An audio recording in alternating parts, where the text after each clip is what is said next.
Hello everyone, today we'll talk about how to fix or how to solve the problem of Spirit Airlines during good settings.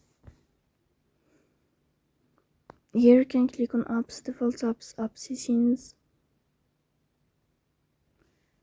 On above we can search about Spirit Airlines.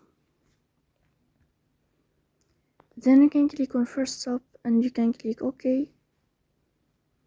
Here we'll enter to storage.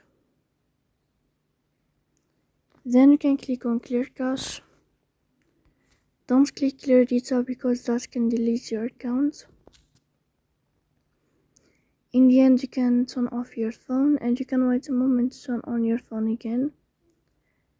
So please don't forget to support us by like and subscribe. See you next time in another video and thank you for your attention and your watching.